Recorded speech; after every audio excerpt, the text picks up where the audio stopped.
நான் பயந்து போனேன். இனிமேல் கிரிவலம் வந்ததுன்னா என்னைக்காவது லாக்டவுன் போட்டாங்கன்னா சத்தமெல்லாம் போய் கிரிவலம் வந்துட்டு வரணும்.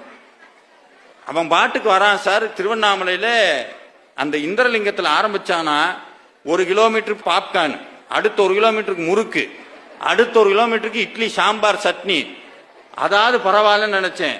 அங்கிட்ட ஒருத்தன் போட்டிருந்தா சார் ஒரு ஐட்டம், வீச்சு புரோட்டா போட்டுக்கிட்டு இருக்கேன். இங்கிட்டு குருமா, அங்கிட்டு வீச்சு புரோட்டா, காளான், சில்லி, சுத்தி 14 கிலோமீட்டர் வரும்போது இவன் பிரசவம் ஆகிற அளவுக்கு வந்துடுறேன். சுத்தி முடிச்சு வந்தோடனே எங்க போனீங்க? கிரிவலம் போனோம். அண்ணாமலையாட்ட மட்டும் பெரம்பு இருந்தது, தூக்கி போட்டு மிதிச்சே போடுவார்.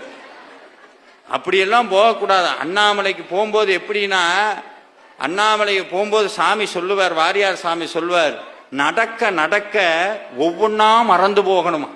இந்த குடும்பத்தை மறக்கணும். அதையெல்லாம் எப்போ மறந்துட்டேன் சார். குடும்பத்தை மறக்கணும், கவலைகளை மறக்கணும், நான் படிச்ச படிப்பை மறக்கணும், என்கிட்ட இருக்க பணம் மறக்கணும். ஒரு கட்டத்துல போய் இந்த உயிருக்குள்ள உடம்பு உயிர் உள்ள இருக்க இந்த உயிரையே மறந்து அண்ணாமலையை நினைக்கிற அளவுக்கு கிரிவலம் வரணும்.